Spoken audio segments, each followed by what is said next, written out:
Tuesdays at 10 p.m. Only at Revolution Radio.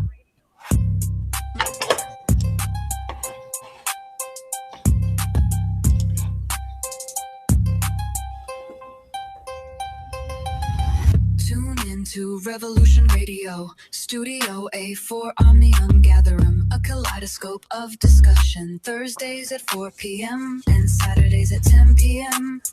Only at Revolution Radio.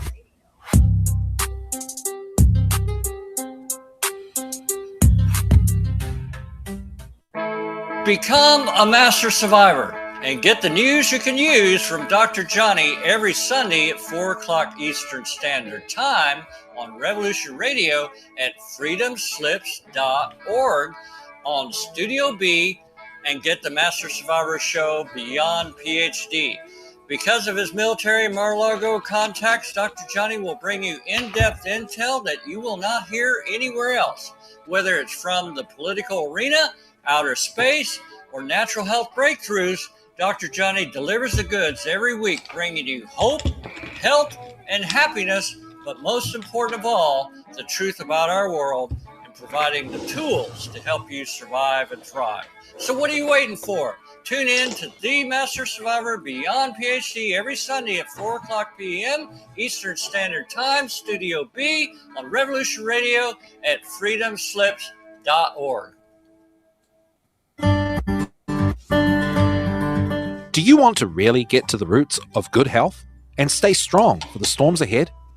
Then listen to Bridget's Well, Healing with the Elements of Life. Tuesdays, 8 p.m. to 10 p.m. Eastern Time on Studio A, where stories are shared about traditional foods, Chinese medicine, and simple, healthy living skills. Listen to Bridget's Well, Tuesdays, 8 p.m. to 10 p.m. Eastern Time, Studio A, right here on Revolution Radio.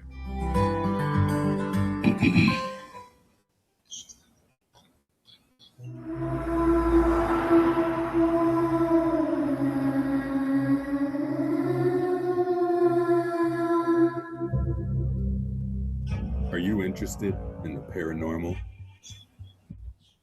murder mystery, real natural law? Do you enjoy interviews with amazing guests? Then join Crypt Rick every Monday night, 6 p.m. Eastern Standard Time, right here on Revolution Radio. Studio A, freedomslips.com. Crypt Rick's I've been thinking. Welcome to the Crypt.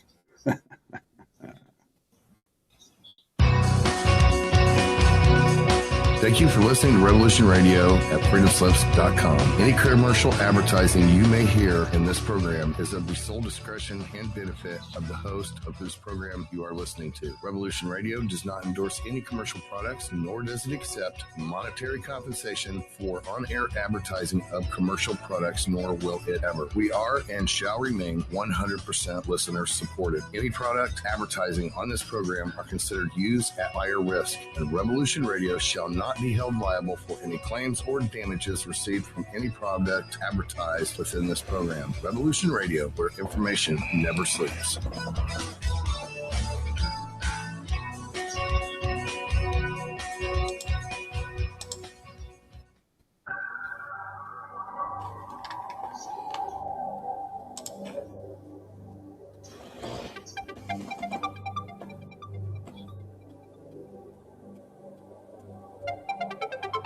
spice extends life. The spice expands consciousness. The spice is vital to space travel.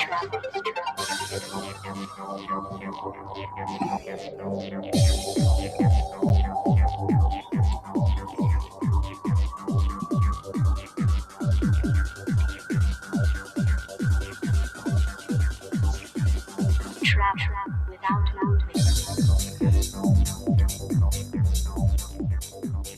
And greetings, Earth Explorers. Welcome to X Squared Radio. I'm your host, Brooks Agnew, coming to you live from an undisclosed location east of the Appalachian Mountains.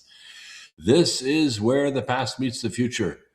And in here, the results are always positive. We might go a little past your imagination, but have no fear. You will be safely traveling with us as we endeavor to treat, cure, and prevent the disease of ignorance. This is the voice of the revolution. And we are streaming to you live with our good friends at Revolution Radio on freedomslips.org, the #1 listener-supported network in the entire country. We're also streaming to you live on several video platforms on Rumble and YouTube and Twitch and DLive and Foxhole, Truth Refugee. Yes, everywhere where good podcasting can be found, live and free. I think we're streaming on X tonight too. Yes, we are. We couldn't stream Wednesday night. Something happened there, but we are tonight. And the chat room is already filling up. Stanley Mays was the first one in tonight. East Coast 20 is here. Original Old Dog, 86 Troll. East, let's see. Oh, Boy Dog Stew is here. This is good. Radio Kiddo. Karen Draper. Yes, very good. Della Meow, Lyle FWI, I'm sorry. Markov Sepian. Dragnet is here. Nice. Truth Refugee is monitoring. Andrew Gibbs. Welcome. Flippy2 is here. Bosk Burning. Mine Shots. Monahawk, way out there on the West Coast. Good to have you out here. So good. Let's see.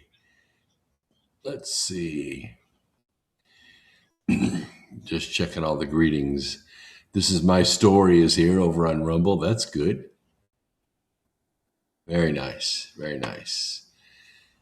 I know April 1st is the new Artemis 2 launch date. It's April Fool's Day, by the way. We'll see what happens. We launched April Fools. And on Foxhole, we have a crowd. Rasta's here. Carol Chick 63 is here. Pool Dude, Mad Hat, and Raising Cane is here. That's good. What is it? Ninth Circuit rules that Arizona voters must show proof of citizenship.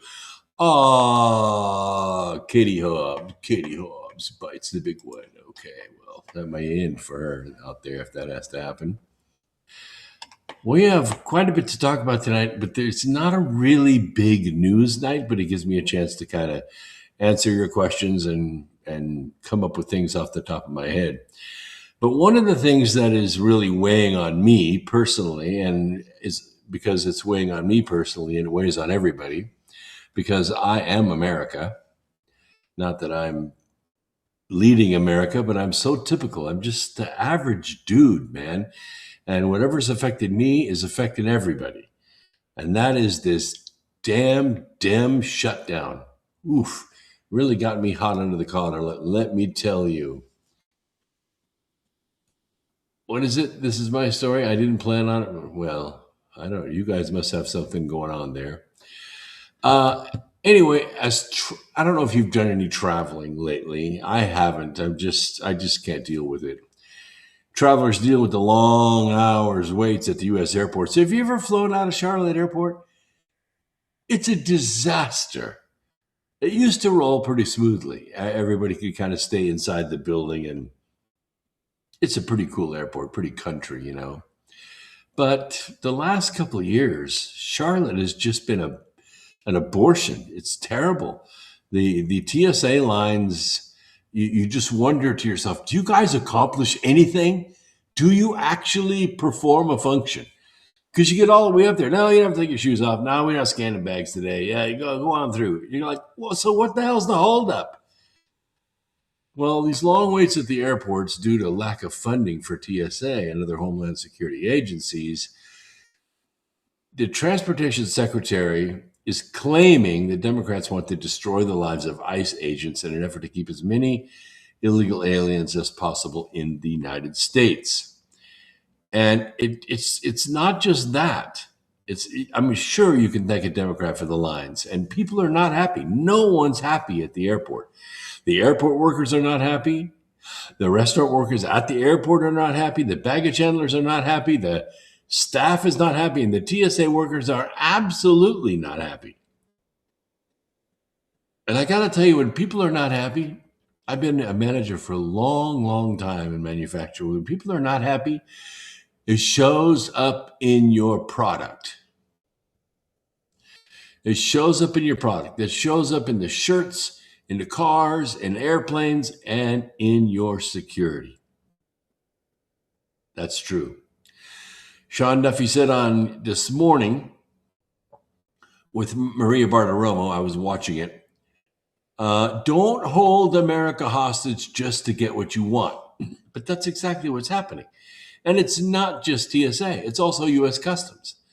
You know, thousands of packages an hour come into the United States and have to go through New York Customs, U.S. Customs in New York. Mine are among them, and they are stacked to the damn ceiling in New York. And they're running with a skeleton crew, and they're working without pay. And the issue is that my customers need the product that I distribute. They have to have it.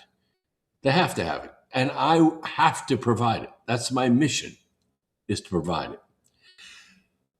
But I'm supposed to get 10 cases a week, and I'm getting 2. You see, that hurts the supply chain. It breaks down the trust in American commerce all along the way. And what are the Democrats accomplishing? Really, what the hell are they accomplishing? Nothing. Nothing. They want warrants for every single deportation. Not going to happen. Not ever. Not ever going to happen.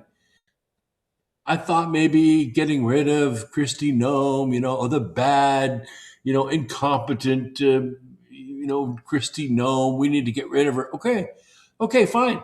We promoted her. Now she's in charge of everything, from the Arctic Circle to Tierra del Fuego.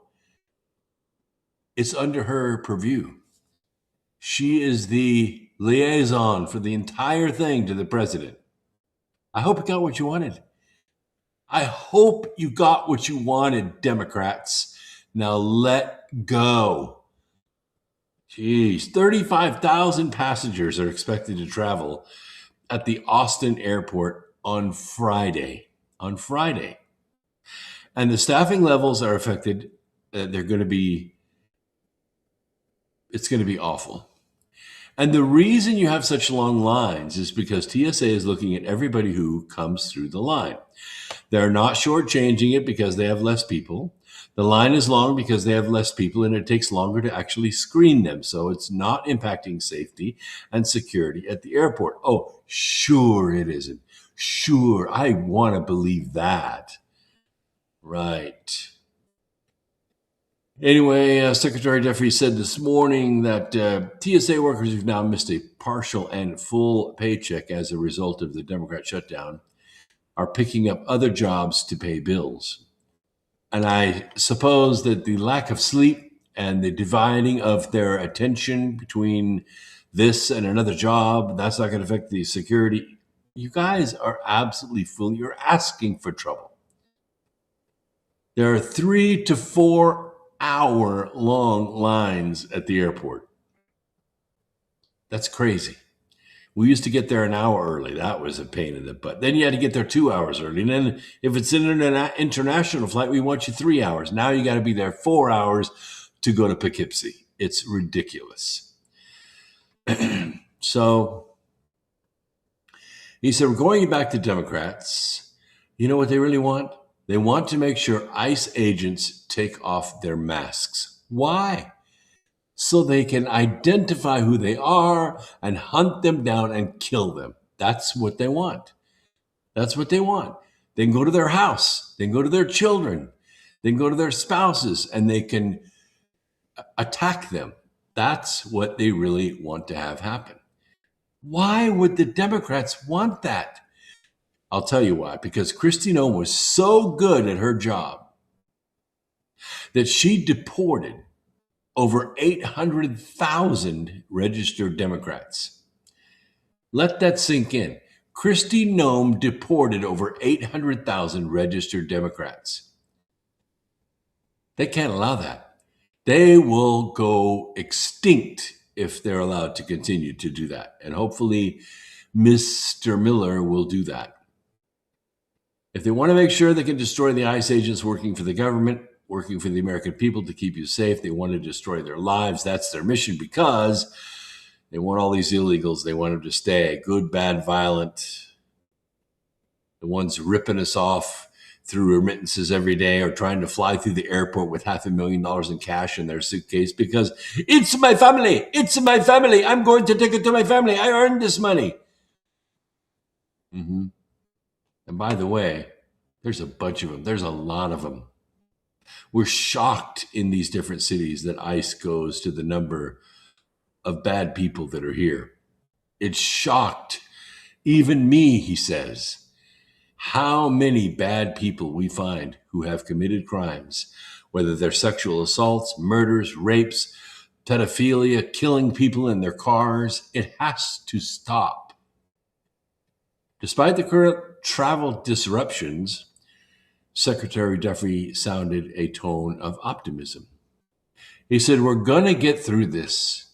I think Democrats are going to come to their senses. Look at Senator Elissa Slotkin from Minnesota, where there was a synagogue attack. She voted every single time against funding DHS. And once the threat to her community, her Jewish community, was real, from real radicals, now she says, let's open up DHS.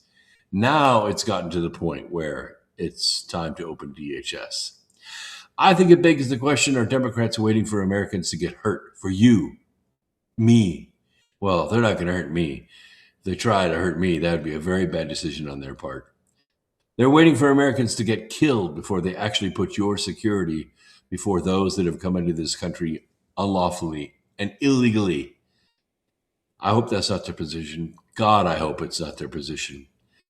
But we can get to a better place if they would just come to their senses now and open it back up. Are Democrats waiting for Americans to get hurt or killed before they make your security top priority? That's what Senator Slotkin voted every single time against funding DHS. But now that her Jewish community has been directly attacked, of course, I have to say, those boys are pretty tough.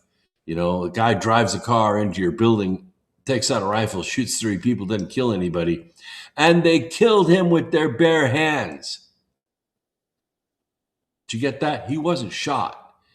They laid hands on him and they killed him up close and personal.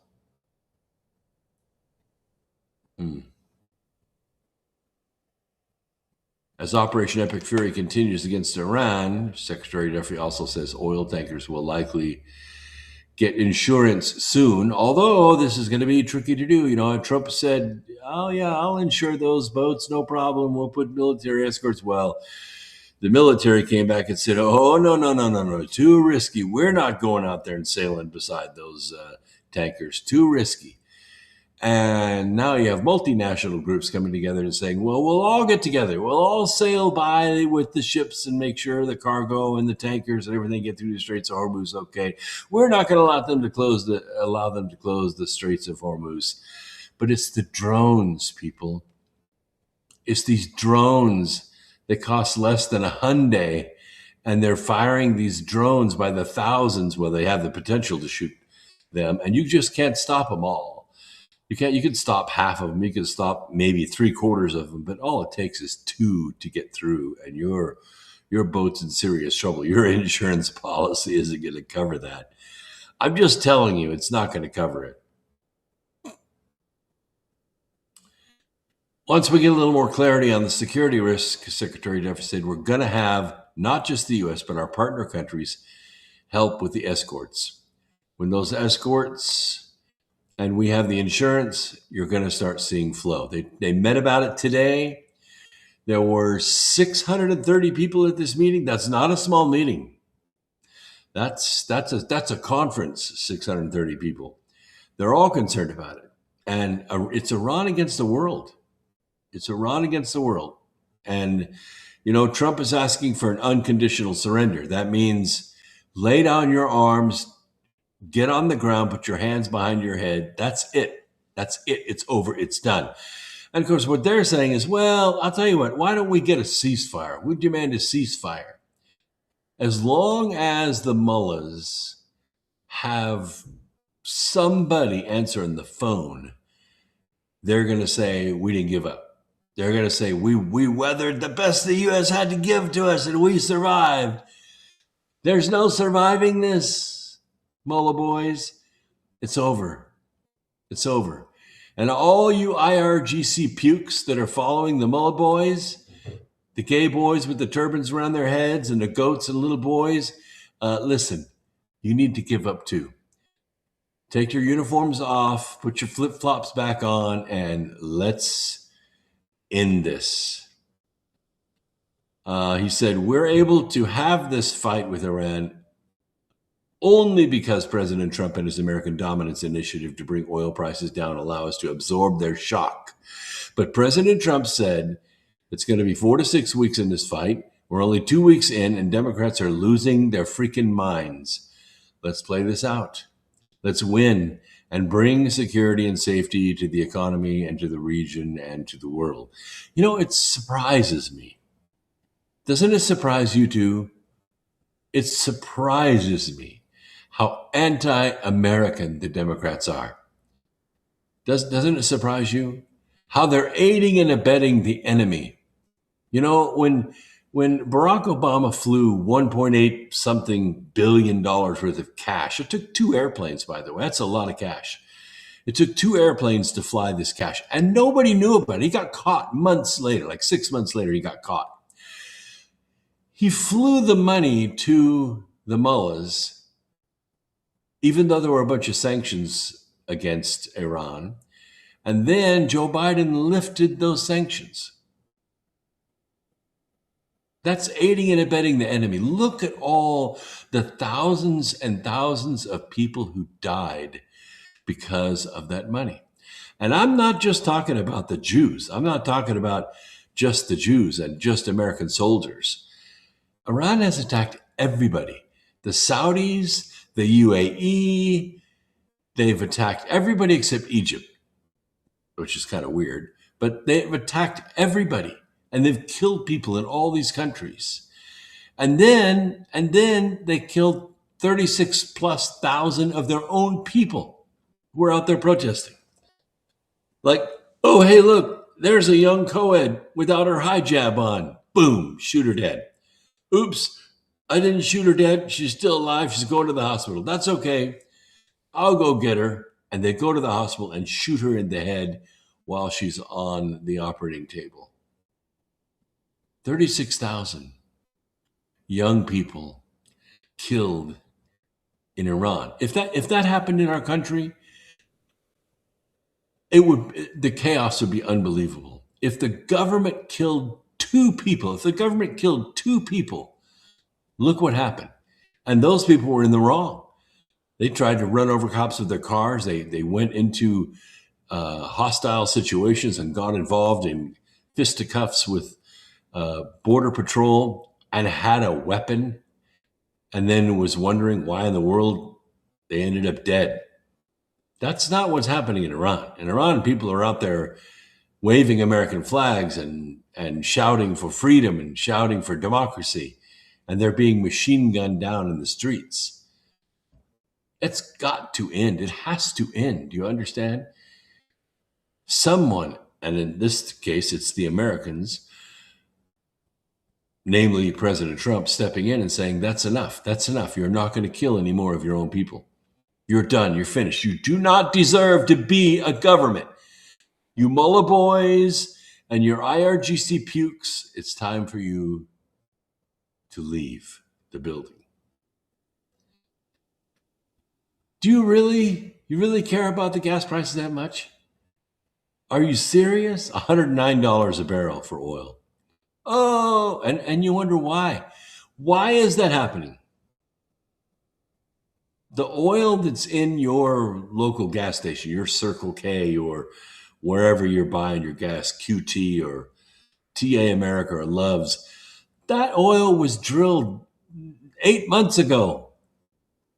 8 months ago, it was shipped to the refinery. It was refined. It was put into a big tank. It was put into a truck. It was driven in that truck to your local tank and dumped in, and you just bought it.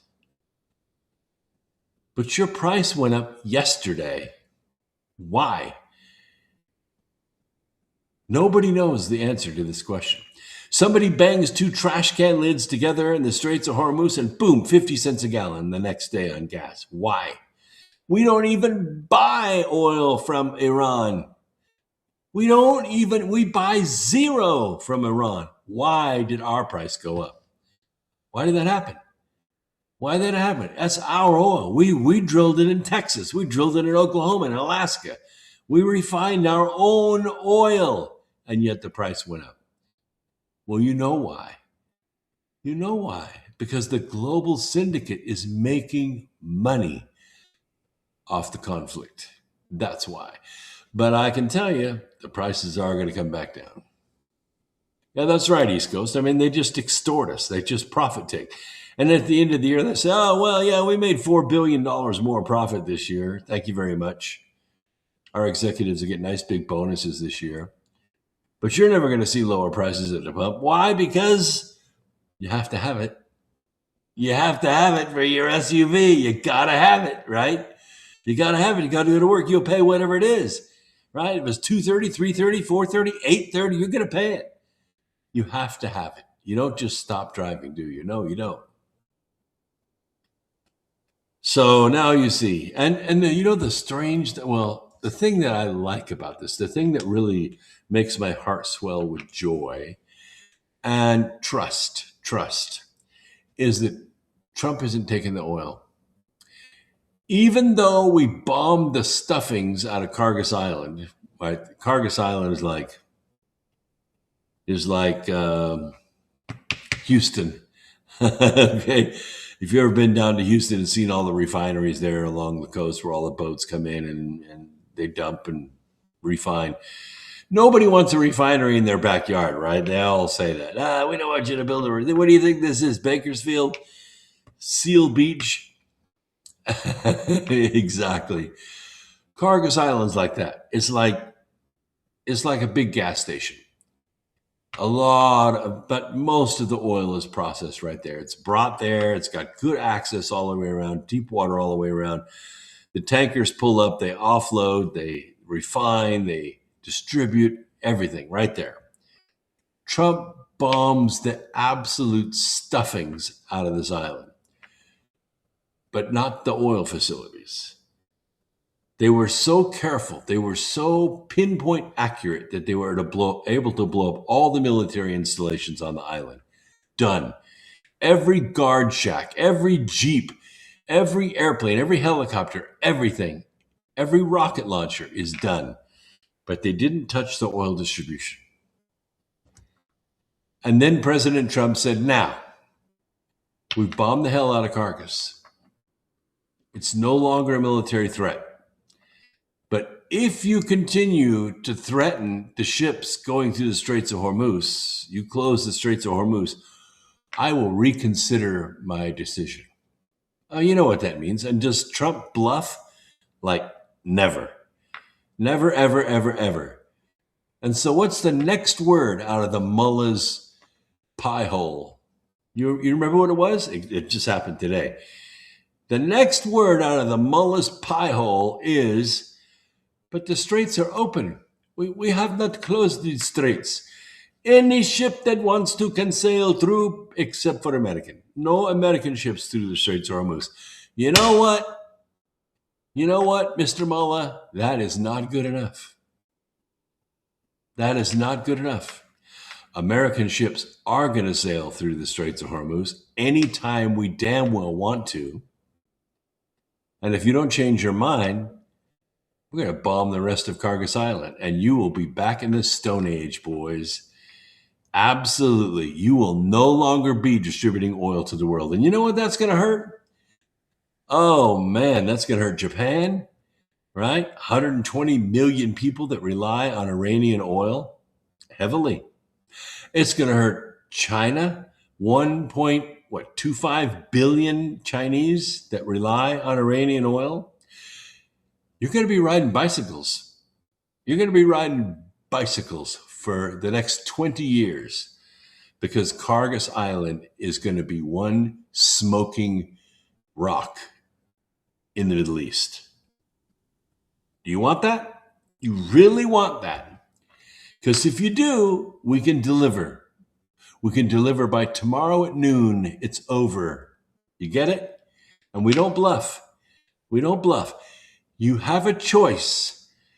Keep your gas, keep your oil, keep your diesel, keep everything warm, keep all your lights on. Everything's hunky-dory great and affordable.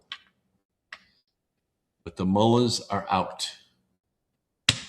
The mullahs are done. No more mullahs, no more IRGC. They're finished. That's right, Boy Dogs, dude. The mullahs have met their match. And I don't even think the mullahs were a match.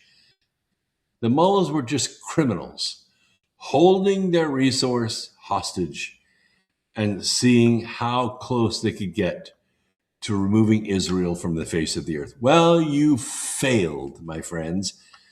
You failed.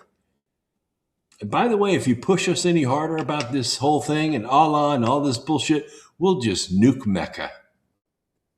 Yeah. Yeah, how about that? Forget about the oil. We just nuke Mecca.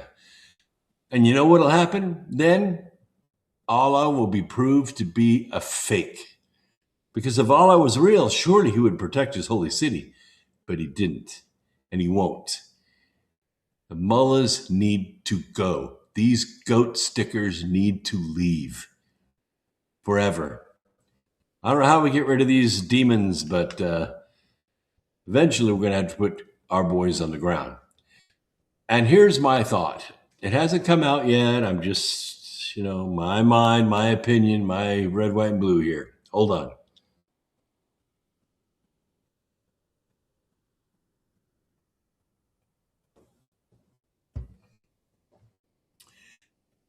We seize Kargas Island. Kick everybody off the island, everyone, except the engineers that are actually running the equipment. We kick them off, we raise the red, white, and blue over it, and we open all the valves. All the oil can ship, everything's cool. We're not hostaging anything. We're not putting a mark up anything. We're not taking any oil. We're making sure the oil flows. Bring your ships, offload them, pay a fair price, everything goes out. China's happy, Cuba's happy, Japan's happy. All the countries of the world that rely on Iranian oil will be happy. And no mullahs. No money goes to the mullahs. And without money, their lifestyle goes away. Because those boys don't work. They got 2, 3, 4, 9 wives. Every single one of them is, I don't even know how to describe them. But they're a little entourage that runs on about $40,000, $50,000 a day. It's done. It's done. You guys got to either get a job or wither up and die. It does, Boy Dogs 2. You read it. It sounds like the Birth Trilogy is coming to pass. Yes, that's what we did in the Birth Trilogy. We nuked Mecca. Didn't we? We got away with it. Gramanon says, sorry, Brooks, we can't protect ships per our Navy. Yeah, you may be right there. Hang on a second. I got to scroll back up because the chats are coming in fast. In the Straits of Hormuz, yes, we may have destroyed Iran's ships. However, they have drones and missiles. Well, that's true, but you got to have Iranians to shoot them. You got to have Iranians to shoot them. And if we put people in there, and I'm not saying Americans, but we could put armed forces in there because you don't know this, but Iran attacked Turkey. Yeah. Now, the strange thing about this attack is it has smacks of a false flag, and I'll tell you why. Because the missile that was fired from Iran, that was an Iranian missile that went toward Incirlik, which is a U.S. air base in Turkey, it was a conventional missile, which they knew was going to get shot down. And you have to wonder, why in the world would they fire on a NATO ally? You see, all these other countries they fired on, they're just Middle Eastern countries, right? They're not going to retaliate with their full force. But now you fired on Turkey. And Incirlik has about 50 or 60 nuclear weapons housed there. That's to kind of keep Russia in check. Not that they were going to try to take the nuclear weapons, but what they, you have to think about it, because if Iran really wanted to attack Turkey and hurt Turkey and say hurt that airbase, they would have used their hypersonic missiles, because nothing could stop them. They would just go and blow up, and they'd say, see, we told you we could reach out and touch you. But the problem is that now they have attacked a NATO base. And so what this does is it encroaches on Article 5. Not Article 5 in the Constitution of the United States, Article 5 in the UN, in the United Nations. What Article 5 says is that if you attack one of us, it's the same as attacking all of us. And we have the right to retaliate with everything. Now, there's 63 NATO nations. 63 nations in NATO. And collectively, they have a pretty formidable army. It doesn't even come close to the American army, but it's still formidable. But now they have attacked an Article 5 country. NATO could turn around and declare war on Iran. And it would not be pretty. It would be messy all the way around. All the way around. So you have to wonder if it was a false flag or not, because to launch a missile against Iran, just to say you launched a missile against Iran, is kind of against Turkey, is kind of stupid, because it is a violation of Article 5. And if the United Nations gets together and says this is an attack on one of us, and so therefore it's an attack on all of us, and we're all going to go. I mean, they've been trying to dupe Russia into doing this for a long time. If they would attack Poland, or if they would attack, any of the NATO countries, all NATO would launch against Russia. But Russia's been very careful not to do that. But Iran just did it. So what's going to happen? That's a good question. I don't think the war is over. I hope it doesn't escalate. Wars like this do escalate when the loser, or let's call him the inevitable loser, decides that they're just going to lash out with everything they have. Now, fortunately, they don't have a nuclear weapon. If they did, they would have already used it, but they have a formidable weaponry, and they can launch hypersonic missiles. They can launch other technology that they haven't even revealed to us. They've stolen and reverse engineered a lot, we know. And if they begin to use it against whoever, then we have to retaliate. And the problem is, who's making the decisions? Who actually signs the unconditional surrender? All the mullahs that have stood up and said, I'm the chief. No, I'm the chief. No, I'm the chief. They all dead. They're all dead. All those mullahs are dead. And if they're not dead, they got on a jet with their wives, their favorite wives, and a bunch of luggage, and they left. Oh, yeah. Yeah, they've been showing up in England, where they have properties. And is England going to extradite them? No, that won't happen. But you see them arrive, right? They're in their Omar's tent factory gown with their turban on their head, and their 2 or 3 wives tagging along, and a 6-foot stack of luggage, which was probably filled with cash. And they're showing up in England. I got a $1 million flat in London. I'm going to move there. There's no war in England. Mm-hmm. That's a good one, Flippy. What if they have a war, but nobody has the gas to get there? That's a great one. You should quote that one. I remember what if they gave a war and nobody showed up? Well, that's not original. That's out of a poem that's years and years old. It goes, back to the charge of the Light Brigade. And it's not a good thing. It's like, what happens if they gave a war and nobody showed up? It means you end up in slavery. That's what happens. It was a poem about that, prose about that, and it was actually pro-war, not anti-war. What is it? The fifth elements of being. As Iran has everything they need to launch a nuclear missile, who says they already do not have them prepared? I feel they do, and Iran is being very kind. I've had that thought too. And there's certainly not a shortage of countries out there that are willing to help Iran in its time of dire need. Oh, let's give them that last little bit of technology that they need so they can defend themselves against the terrible United States. You know, North Korea, that was also in Charm of Favor, by the way, if you want to read it. It's kind of a point of no return. However, I want to throw something at you may not be aware of.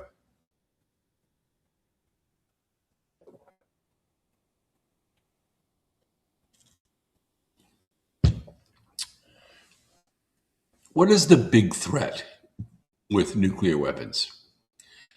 Yes. I know the blast is like in the megatons, millions of tons of TNT. And that's certainly bad. You flatten a mile or 2 miles or 3 miles of everything around, and that's not good. If the weapon hits the ground and it digs a hole in the ground, then all of the material that it blasts up into the air is soaked in high energy neutrons, right? We call it fallout. And that's very active for 3 weeks, mildly active for about a year and a quarter, and residually active for about 12 and a half years. So you've really made a mess of things. And, right, Gramanon, it's mutually assured destruction. So somebody blows off one nuke, it ain't no big deal. But that's not what happens. 1 begets 2, begets 10, begets 20, and then the next thing you know, you have 1,000 nuclear weapons going off, and you have all this radioactive material blasted up to 50,000, 60,000, 80,000 feet into the atmosphere like a big volcano, and it begins circling the planet. And all this radioactive material falls down in the rain and gets in the water, and you end up killing half the planet. It's mutually assured destruction. So it is, yes, it's the initial blast, but it's more the radiation that everybody's afraid of, right? That's what we see in all of our movies and all that stuff, right? Am I right? Well, in the 60s, there was, and you have to understand how a hydrogen bomb works. A hydrogen bomb needs to compress the hydrogen proton with another hydrogen proton and get it so close that it fuses with another hydrogen proton. Each proton loses a little bit of weight. That weight times the speed of light squared is a tremendous amount of energy. Yes, but now you've created helium, right? You went from 1 molecular weight to 2 atomic weight, right? 1 gram, 2 grams per mole. And it releases a tremendous amount of energy because each proton has to lose a little bit of weight in order for that to happen. And that weight times the speed of light squared is a tremendous amount of energy. But it's not just energy. It's gamma radiation, very short wave. And what that does is it blasts those neutrons at maximum energy, maximum size and energy and speed at everything. And these alpha particles are insidious. You know what radon gas is, right? That's a daughter of uranium. If it alpha decays in your lungs, it will kill you. Well, what starts the fusion is the ability to compress that hydrogen mix and also take the enrichment that happens a few billionths of a second after the explosion. The implosion happens. But that implosion, the initial trigger to make it happen, is actually an atom bomb. It's a fission bomb.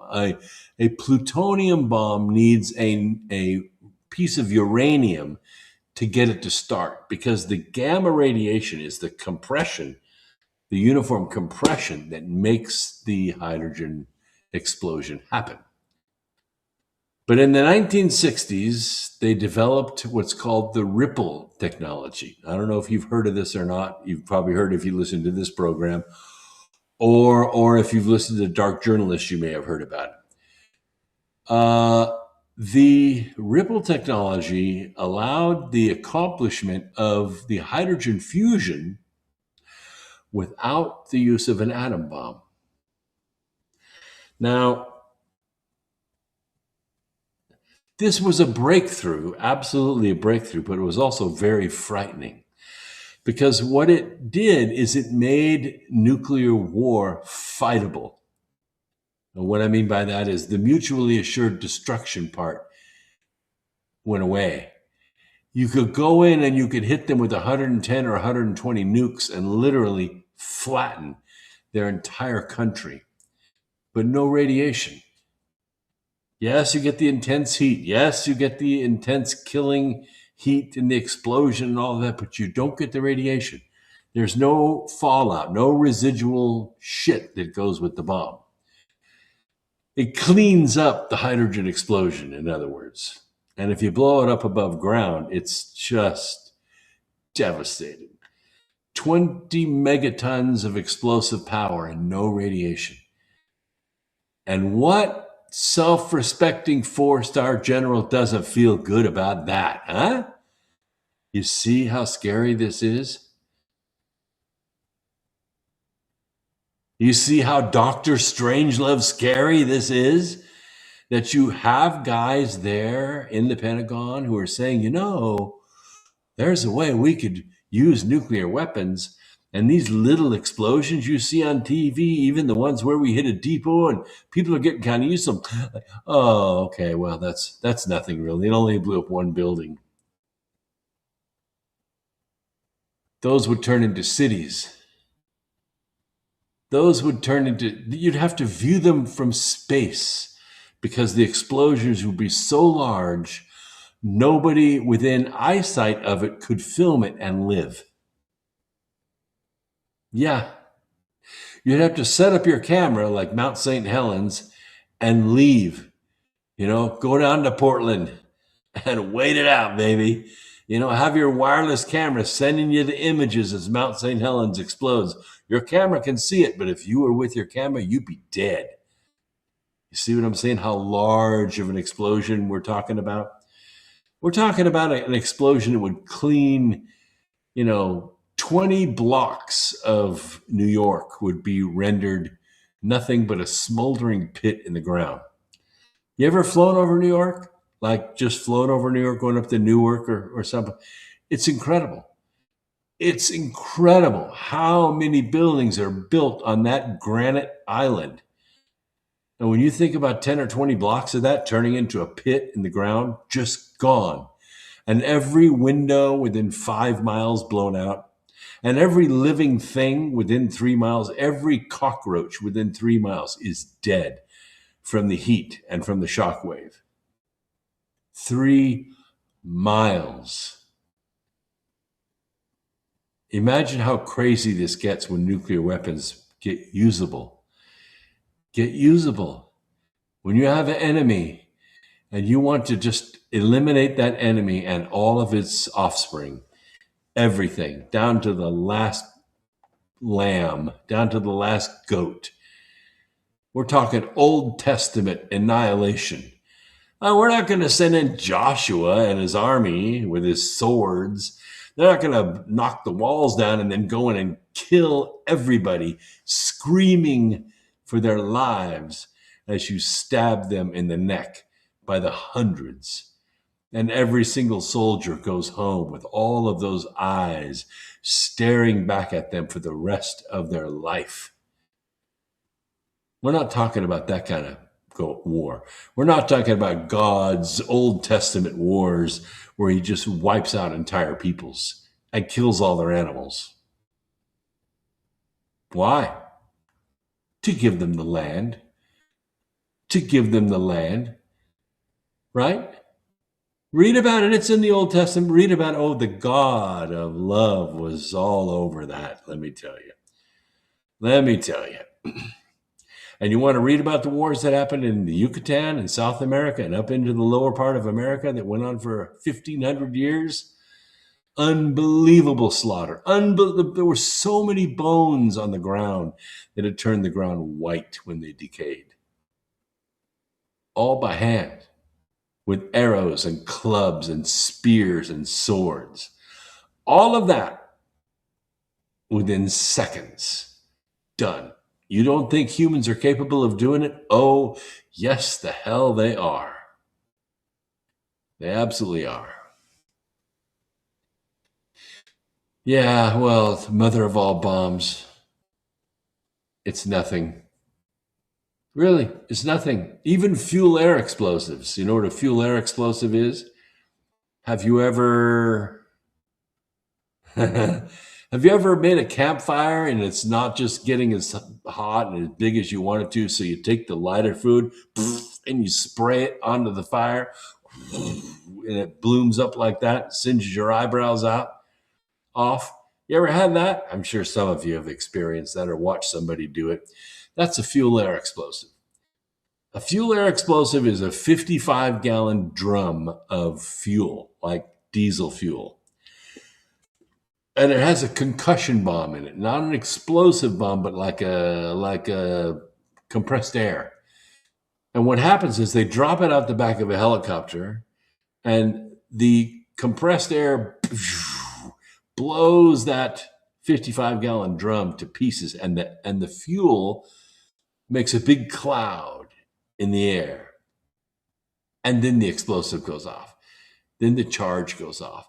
And what happens is all that air mixed with all that fuel, it all explodes at the same time.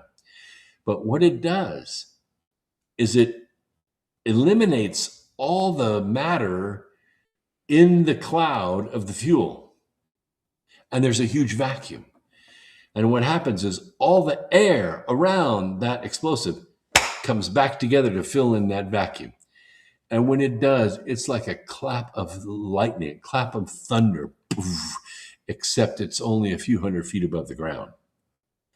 Yeah, and the concussion is so violent that it ruptures your organs. Anybody who's within 3 feet of the surface of the ground, even if you're hiding in a cave, in a spider hole or something, it kills you all. Everything. Every bug is smashed. These fuel-air explosives. That is nothing compared to a Ripple technology hydrogen bomb. Multiply that times 1,000,000, and now you understand what we're talking about.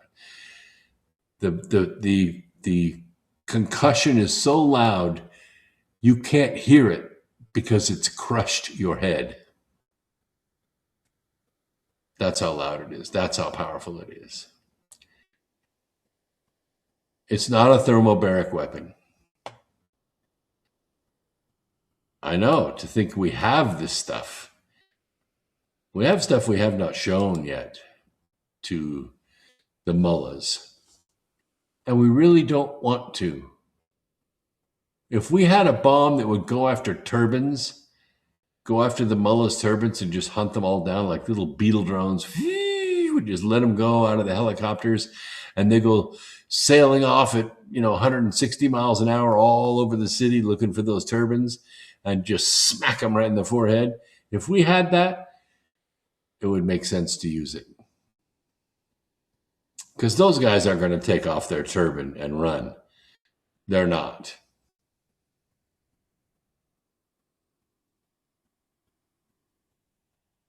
What was that? I'm just reading Laurel Flowers' post and trying to get it here. Psychic Betsy Lewis, Revolution Radio guest last month, predicted around a 5 megaton EQ in New York City. I don't know. What is an EQ? You mean an EMP? Maybe.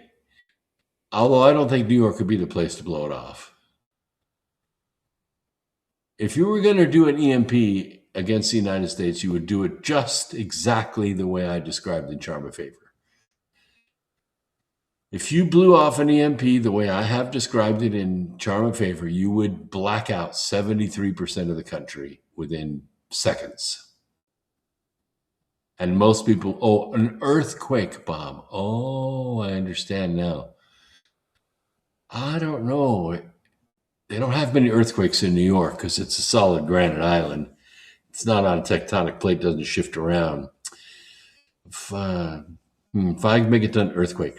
Well, that's not the way that New York would be taken out.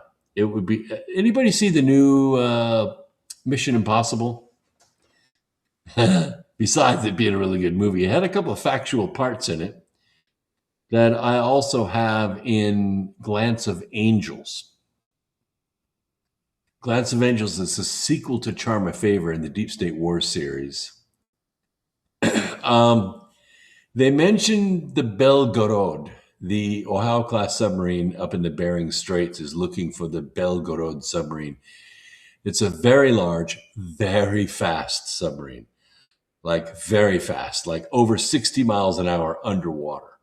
And it's big, but it carries a weapon that they incorrectly name in the movie, and I think they did it for classified reasons, but I'll give you the classified name. The name of the torpedo is called the Poseidon, and the Poseidon is a drone torpedo. It's only carried by the Belgorod. Belgorod is the launch vehicle for the Poseidon. Now, the Poseidon has a 5 megaton warhead, 5 megaton nuclear warhead, and it is not a pretty bomb. What this torpedo is designed to do is to position itself along the coast of an enemy and sit there on the bottom. It can sit there for years, undetected, like a Trojan horse. You can't find it, you can't detect it, it puts off no signals at all.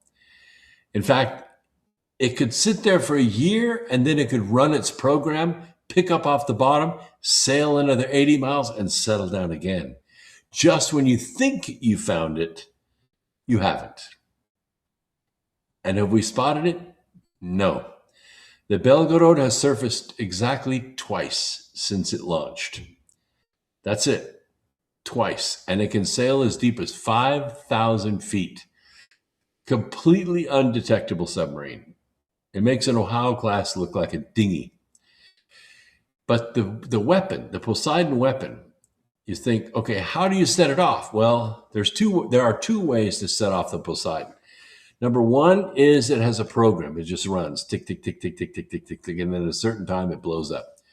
But that wouldn't be very smart for the Russians to have a weapon like that because what if everything's going great? Everything is going fine. We've got peaceful trade going on. All of a sudden, boom, your weapon goes off. You don't want it just on a timer because you can't predict the future like that. The other way is with a sonic trigger. Now, a sonic trigger is about this big, as big as this soda bottle, which I'm going to take a trigger right now.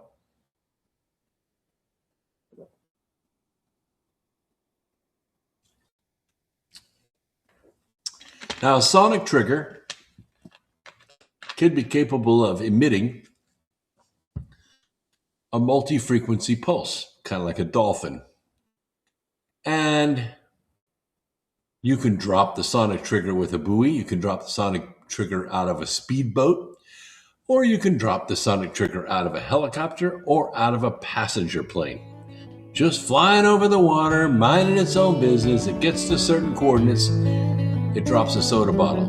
Hey, I'll give you the details when we get back right after this break. Don't go away. We'll learn more about this right after this. Okay?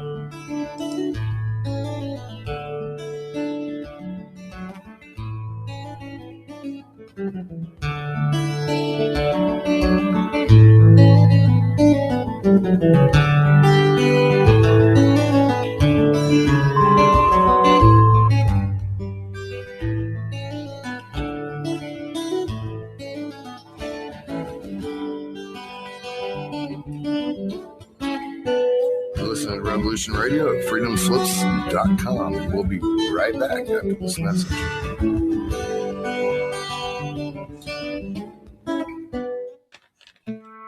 Through everything, we have to remember that we have more in common than not in common. And to find this common ground, tune in to Conversations with Eagle Flower, Wednesdays, 4 p.m. to 5 p.m. Eastern Time on Studio A.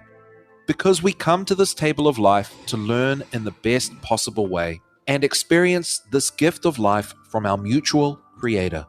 So let's learn together and build our best future with Conversations with Eagle Flower, Wednesdays, 4 p.m. to 5 p.m. Eastern Time, Studio A on Revolution Radio.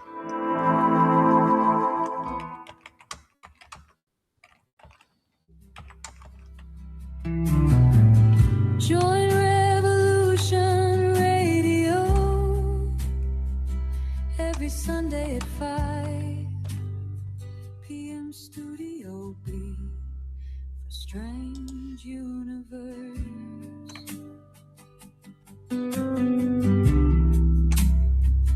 For Strange Universe.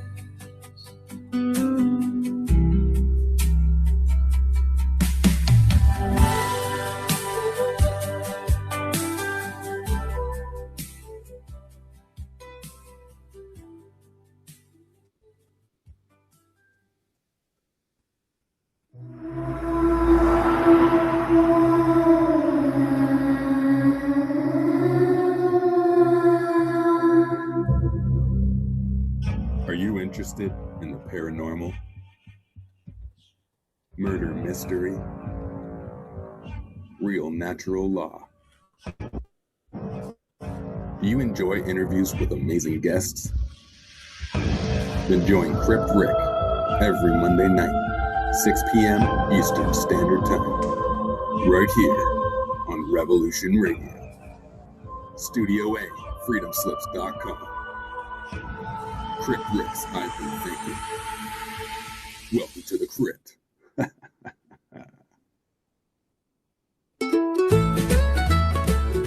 The rooster has crowed out the opening bars of a new day. You've dragged yourself out of bed. You turn on your device. You want to know what's going on in the world. But you're hungry for a topical show that serves up those breakfast headlines just that little bit differently. Do you like your early morning news the way you like your eggs over easy? Served with slathers of salsa-like sass? Do you like those first headlines of the day to deliver a punch as powerful as that first cup of joe? Join Mitchell Bupp at his breakfast table for Revolution in the Morning, where he will digest, dissect, and dismantle those new day's national and global news headlines with razor-sharp relish.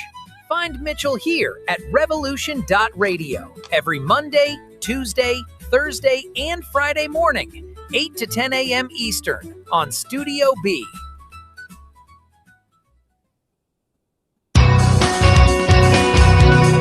Thank you for listening to Revolution Radio at freedomslips.com. Any commercial advertising you may hear in this program is of the sole discretion and benefit of the host of whose program you are listening to. Revolution Radio does not endorse any commercial products, nor does it accept monetary compensation for on-air advertising of commercial products, nor will it ever. We are and shall remain 100% listener supported. Any product advertising on this program are considered used at higher risk, and Revolution Radio shall not be held liable for any claims or damages received from any product advertised within this program. Revolution Radio, where information never sleeps.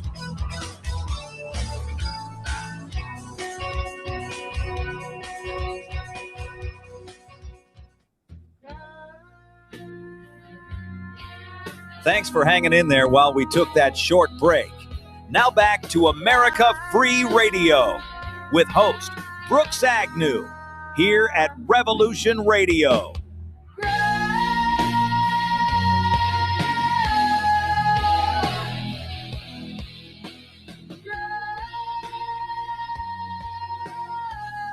Wow.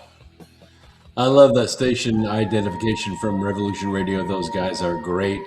We love our Revolution Radio listeners that are out there listening by iHeartRadio and Orange Radio, TuneIn Radio. They're all out there listening to TalkStream Live. They're on radios all over the world. We don't know how many there are, but we suspect there's somewhere around 4 million of them, and we appreciate you, every single one of you. But if you're listening by audio, listen closely. If you're watching by video, this is very easy. We're going to go to my website, which is brooksagnew.com, brooksagnew.com. We're going to click this button, and you're going to find out you're at my website because it says I'm Brooks Agnew. There's my picture. It doesn't get any easier than that, right? And if you scroll down just a little tiny bit, you're going to see 2 blue buttons. The one on the right is Get My Free Newsletter. Those of you listening, if you're not getting my free newsletter, you should get it because it's free. That means it doesn't cost anything. It gives you a link to tonight's program, and it gives you links to all kinds of other goodies that we talk about on the program. Plus, there's a little bit of an article in there that you might want to read. If you click on the button on the left where it says Ivan and Fenben without a prescription, a lot of you know what that is. You've been looking for it. You've been scanning the social media for it. And what you find is it's here. It's here. And without a prescription. And at prices you cannot beat anywhere. Why? Because we sell it wholesale. Why do we do that? Because we're on a mission to save lives. So you can get your Ivan right here. Just click this and you'll buy a digital report from me, and I will send you the samples of the product for free, including shipping. Okay? And if you scroll down a little bit more, you'll see Fenben, which those of you know it as fenbendazole. It is also known as Panacor, but what we notice are great health benefits from ingesting this supplement, we'll call it. And you can get that by clicking this Buy Now button. And don't forget about HCQ. You can also get that. Many people have bought this through this program. And this is the way to get it. You just hit the Buy Now button. If you want to know how to use them, the book is right here. I don't make a dime on it. I just put the link here because it's the #1 selling book in its field. Fenbendazole and Ivermectin Protocols, a Practical Handbook. This will answer all your questions, and it's affordable. And don't forget about your True Niagen. This turns the clock back on your aging. Everybody knows about NAD now. You've seen all the videos. You've seen everything on TikTok and Facebook and Twitter and all that. Yes, I still call it Twitter. Sorry. But the NAD is not something you could just throw it on your neck and have it work, because your stomach and your digestive system destroy it. Now, you can take it intravenously at about $10,000 a whack, but I don't see anybody out there doing that except for the rich and famous. What we would rather do is do the natural way, which True Niagen is synthesized from milk, regular old milk. And what it does, it teaches your body how to make NAD again, like you did when you were young.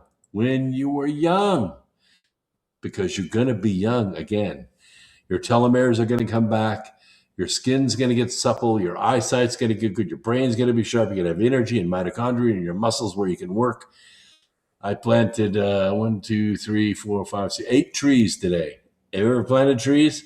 It's hard work. You know how I can do it? Because of the True Niagen. NAD is the molecule that makes your body hum with youth energy. I also take Zima, which is zinc, magnesium, and vitamin B6 complex. And don't forget about your Insulis. I have it right here on my desk. Here it is. I take this 2 or 3 times a day, a few drops under the tongue, and it lowers my A1C numbers, much to the marvel of my physician. And don't forget about the fluoride-free toothpaste. Get fluoride out of your life. Don't drink it, don't eat it, and don't put it in your mouth. All right? This toothpaste is the same cost as the Colgate and the Aquafresh and the Crest that you've been using since you were a little kid. 4 out of 5 dentists recommend it? Yeah, sure. But 1 out of those 5 dentists realize putting fluoride in your mouth is not good. It turns your pineal gland into a piece of concrete. You want to keep it awake, Keep it aware. You want to be able to see, then use the Himalaya toothpaste. All right, let's get back to it. We got stuff we want to talk about. Let's click back to here, and let's go back to, my mouse is on the wrong thing. Solo. All right, when you got 3 screens, you have to move your mouse around to the right screen. Oh, yes, we were talking about the Ripple technology, and we were talking about the sonic trigger, which is about the size of this soda bottle right here. The sonic trigger is dropped into the water in the general vicinity of the Poseidon torpedo, which is sitting dormant with a 5 megaton warhead on it. The sonic trigger runs its sequence like some dolphin squeal code. The Poseidon wakes up and it runs its program, which could be one of 3 things. It could be get up and move to another location, return home and get picked up by the Belgorod somewhere in, the Bering Straits, or blow up. And if it explodes, that 5 megaton explosion pushes a saltwater tsunami up onto the shore next to where it has been placed in the ground or under the water. And all of that water is radioactive. And it goes rushing in to the shore at about 400 miles an hour. It destroys everything in its path like a giant tidal wave. And when it's done killing everything in its path, it leaves the entire region uninhabitable for 12.5 years. Now that's a hell of a weapon. And they're out there. They've been deployed, they're sitting there. So if New York is going to be taken out, that's the way it's going to be taken out. If London is going to be taken out, London made some big chest-pounding threats against Russia. And what did Putin say? Very calmly, you live on an island. You live on an island, mate. And they've been very quiet since the Poseidon's been in the water. That's the kind of weaponry that's out there. That's why we don't want to see this escalate. We want to see the mullahs give up, go away, and become extinct.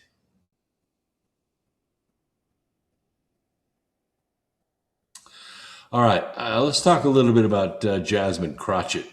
And this will probably be one of the last times we ever mention her name. But Jasmine Crotchet had a bodyguard. And she hired him and she was paying him well. And, well, we're not really sure what else was going on. But it turns out that he was a fugitive as well. And Dallas SWAT officers killed him Wednesday. He pointed a gun at them. And he served as a key member of Democratic Texas Representative Jasmine Crotchet's security detail. That's not a very smart choice, Jazz.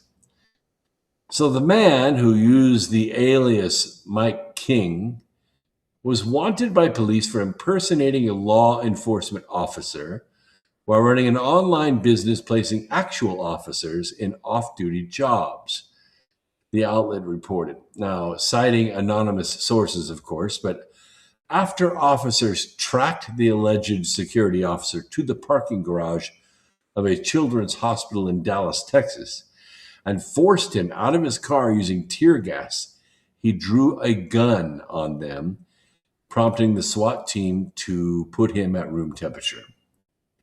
Dallas Police Department officials have not named the deceased fugitive or disclosed his relationship to Crotchet.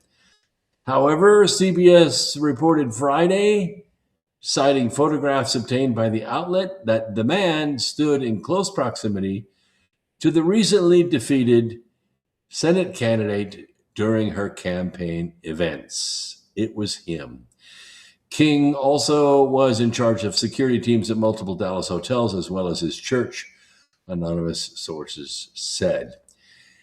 Crotchet paid a man named Mike King for security services in 2025, according to the documents obtained for this article. And sources told the outlet that the deceased fugitive had a criminal record, drove a vehicle resembling an undercover police car, and used stolen license plates. Oh, Jazzy, you really stepped in it this time.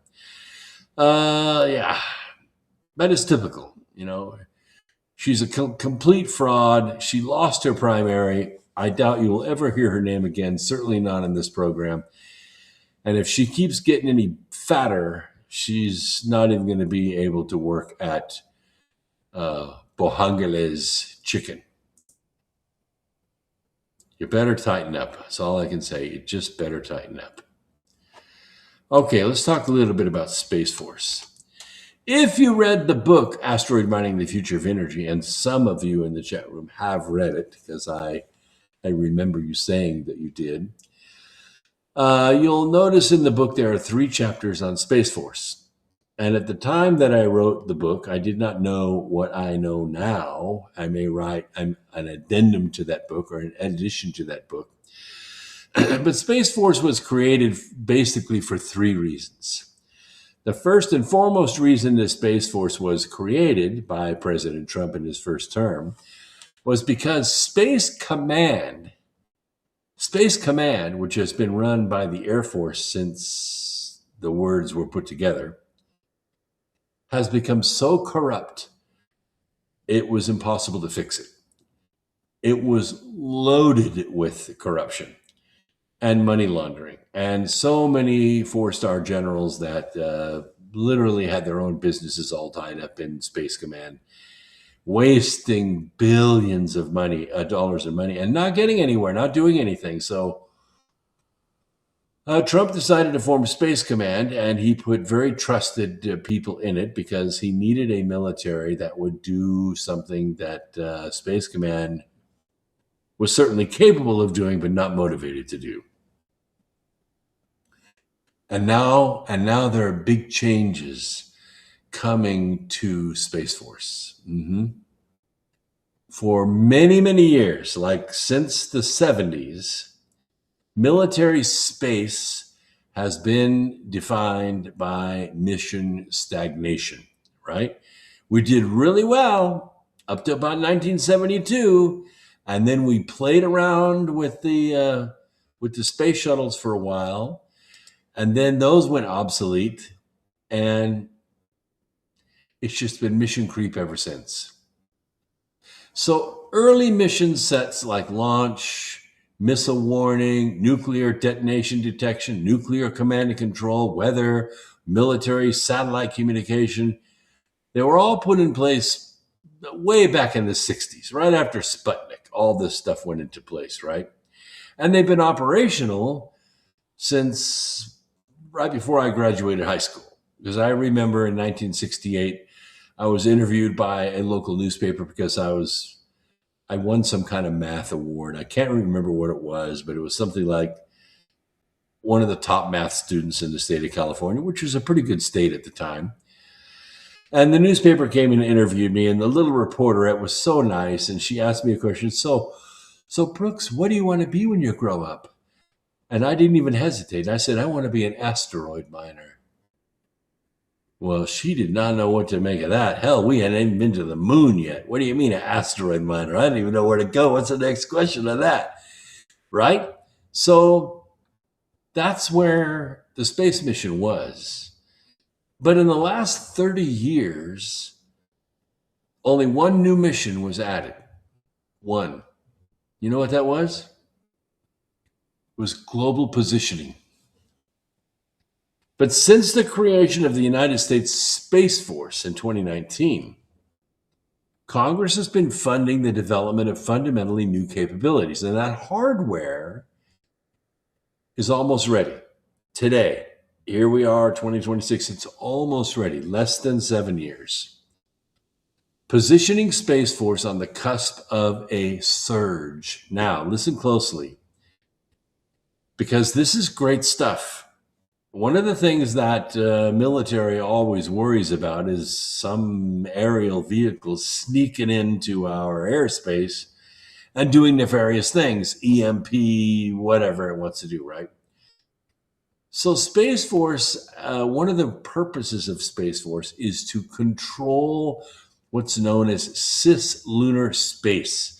This is the space between the moon and the surface of the Earth. Okay, this is a big space, but it's going to take technology to be able to tell us what's moving in that area, all the way down to the surface. And these include what are called moving target indications. In the military, we call this AMTI. We have to have a acronym for everything. But it stands for moving target indications. And this is a kind of a special radar. It's a special radar, and it's able to track aircraft and missiles that move through the air. We believe that it operates off of gravitational waves. Everything that moves in space perturbs gravity. I know your ears are perking up a little bit because this gets into the area of gravitics. Ground moving target indications, a kind of global space radar that can track mobile threats on the ground, missile warning, a capability to track hypersonic, ballistic, and cruise missiles from space, and space-based missile defense. This is part of what's known as the Golden Dome. This is why Greenland is so important, because in order for this technology to work, the orbiting space components have to link with Earth components on the surface of the Earth. And they need to be in the arc, on the latitude line, the longitudinal line that you want to shield. So if you want to shield, every 5 degrees of longitude, of course, it would take a lot of equipment, but you have to have sensors on that longitudinal line. So let me give you a little bit more information. But what this does is it protects Americans anywhere they are, of course, and we're particularly concerned with the homeland, but we can't just do it with up to around the 40th parallel. We have to get to the 50th, the 60th, the 70th, maybe even the 80th parallel of that longitudinal line in order to get the parallax that we need with this technology. It functions like cislunar space domain, which is I just described as the space between the moon and the Earth, everything in between from surface to surface. And it concerns what we call domain awareness and mobility. And it's intended to serve as insurance that the Space Force will be there to defend America's emerging vital economic interests and a long-term investment in America's prosperity and economic advantage. What that is political speak for being able to make sure that cislunar space is safe for all traffic that needs to move through there, all commerce. But now we're not just talking about being able to put something in orbit and have it be safe in orbit. We're also talking about something flying through the air that needs to be safe through the air. And we're also talking about something that should not be flying through the air, being able to be removed. And the other thing, and this is the other layer of the Space Force that I talk about in the book Asteroid Mining, is all of the hardware that's up in space has been built on what's called a Linux platform. This is an open source software platform. A lot of you are familiar with it, some of you aren't. But it is a Linux platform, a lot like Microsoft or a lot like Apple, but it's Linux. And there are a lot of pieces of hardware like Zigbee boards and Arduinos and Pi and all these different components that run on this Linux platform. The reason that everything that's up there, all the CubeSats, all the old satellites, new satellites, the reason that they're built with this stuff is because the nature of the space business is when a company comes along and they build, let's say, 500 satellites and launch them, and then the company owners that built those satellites want to cash out. And so they sell the company. And so a bigger satellite company like SpaceX comes in and buys up all those satellites, right? And it becomes an amalgamation. In other words, everything that they built is now as though the new company built it. And the old name rolls into the new name, right? An amalgamation. But it can only do that if the software platform is similar, right? So the same software is running it. It's kind of like, if you have a Microsoft, a program that runs on the Microsoft platform, you have a little logo in your apps or whatever. That's what I'm talking about. It's compatible with that system. That's why what made Microsoft so brilliant is it had this platform that all the app developers could use, and then boom, your app was on everybody's computer, and the more app people that are using it, the more money you make. Well, it's the same thing in space. Same thing in space. But it also lends that technology to being hacked and being attacked. And one of the things that Space Force did not want to have happen is that somebody's satellite gets hacked by some yahoo in Romania. It turns all the retros on it in one direction, fires them, and this satellite now becomes a bumper car, and it slams into something else. And now instead of a whole bunch of satellites in space, you got a whole lot of broken parts in space, which makes a big mess. And it can never get cleaned up. Well, at least not with the current technology. So Space Force is there to keep that hacking from taking place. Virtually the last, dozen conferences that I went to, military conferences that I went to, all the colonels and most of the generals that I spoke with all mentioned one thing: cybersecurity, cybersecurity, cybersecurity. They all wanted it. They were all nervous about it, like nervous Nancy's about it. And it was because of this open platform software, this public domain software that's there. Their military satellites were vulnerable, and so they wanted to make sure that code could be written to prevent that from happening. Space Force is all about that. And the other thing that you noticed was Space Command wasn't doing this. That's why all the Air Force guys that I talked to, all the Army guys that I talked to, were having such a, pissing their pants over this, because there was so much corruption in it. Nothing could be trusted. It was just like Mission Impossible. You have to see this movie, Dead Reckoning. It's really, really good. I just watched it last night. I'm definitely going to watch it again, because it had a lot of stuff in it and some wrong stuff in it. But I think the wrong stuff was in there on purpose. But the personnel that it takes to make this run, they need buildings. And those buildings are going to have to have bases. And they're going to have some way of communicating that's, I would say, super secure. It is inconceivable that Space Force can do this with Space Command, or even with the existing personnel and ground facilities. And so Trump had to pick new people. He had to pick people he could trust. He picked flag officers. He picked people that would follow orders, people that had nothing to do with Space Command before. And the Space Force training pipeline is already bursting at the seams. Half of the Air Force Academy graduates, 50% of them are going into Space Force. It's unbelievable. And, to get into the space, to get into the Air Force Academy is tough to do. Getting through the Space Academy and graduating with a good GPA is very tough to do. But half of them are applying for Space Force.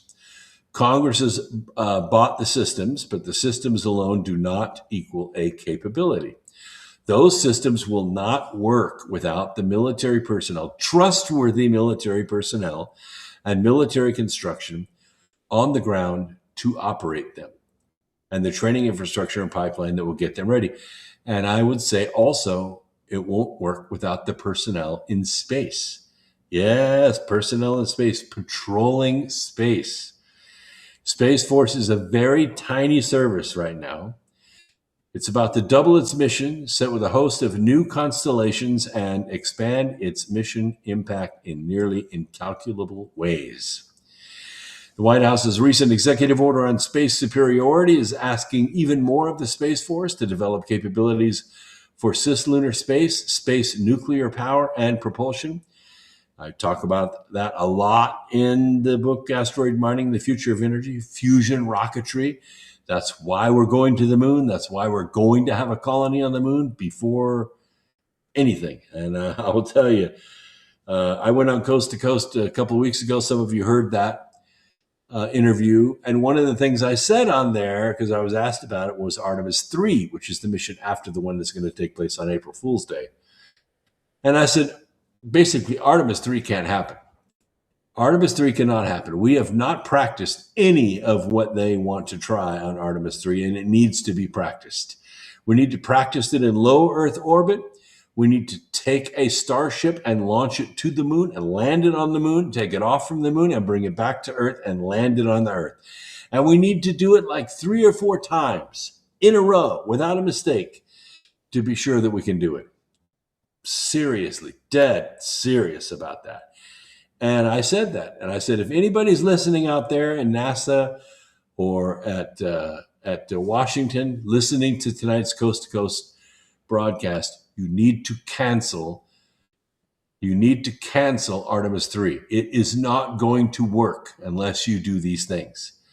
They canceled it 2 days later.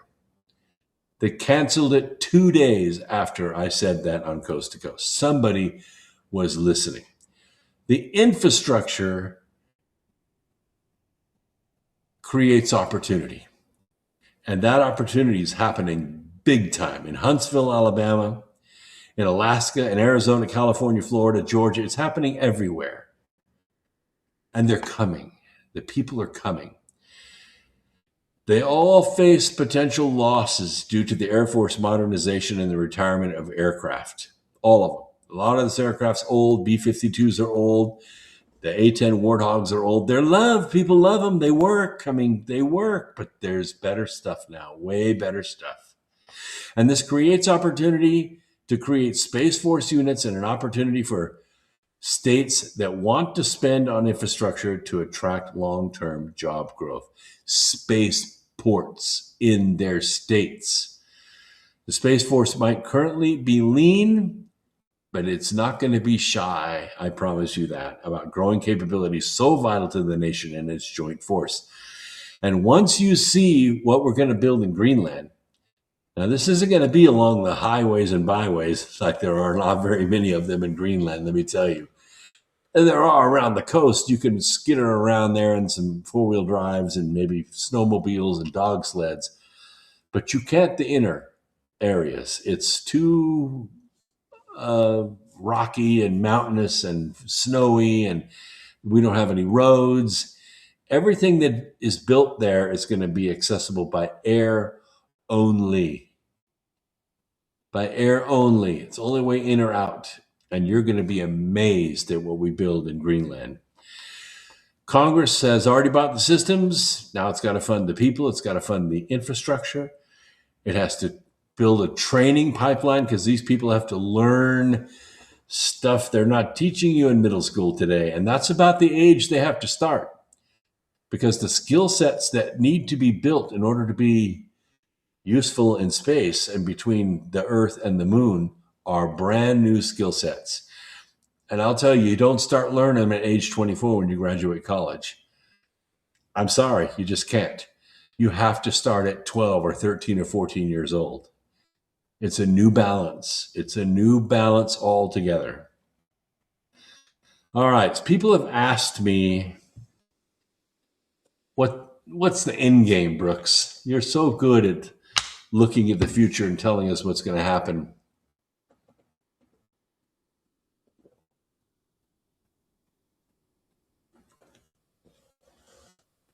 What is going to happen in the future here?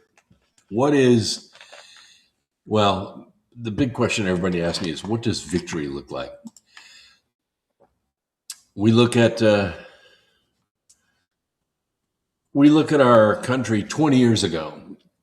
Go back to 2006. In 2006, we had cell phones for sure, but they couldn't transmit pictures. You couldn't text anybody. You could make a phone call. I'm trying to think if they charged us by the minute still in 2006. Maybe it wasn't by the minute, but there were different plans. Like you got so many minutes for so much dollars. Long distance was already going away in 2006, but that's how far behind. That's where we were, right? And so that was 20 years ago. Look where we are now. Look where we are now. In 2012, phones became smart, right? And between 2012 and 2016, the whole freaking world changed, didn't it? Right? I mean, everything changed. We were watching movies on our phone by 2016, right? We were sending videos to our friends. We were FaceTiming. We were doing shit that we didn't even think about in 2012. I mean, when the iPhone first came out, it was like this big. You remember that?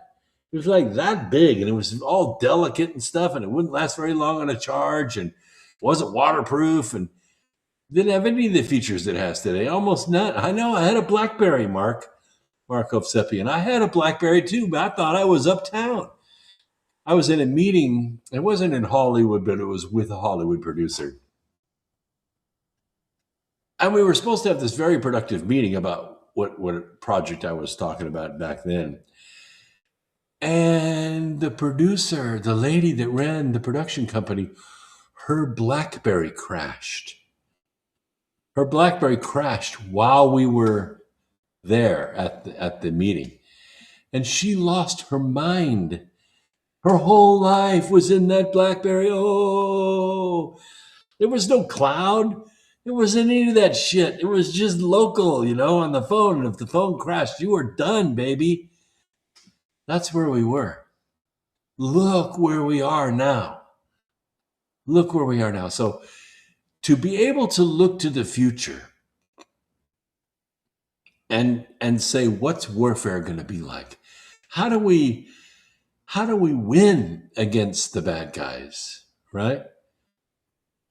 6 days after the commencement of Operation Epic Fury, President Trump took to Truth Social to announce, in the context of the ongoing joint American-Israeli military campaign against the Islamic Republic of Iran, the mullahs, here's what he said: "There will be no deal with Iran except unconditional surrender." That was 6 days.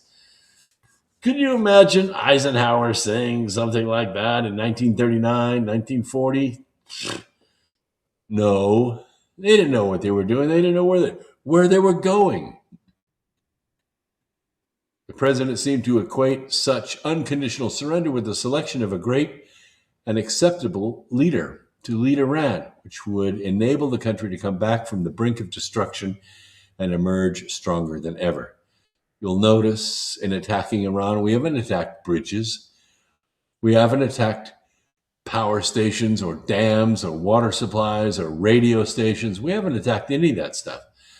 We've only gone after the turbines. That's it. Everywhere they hide, everywhere they launch missiles from, every truck, every launcher, every trailer, everything that has anything to do with military, we have turned into dust.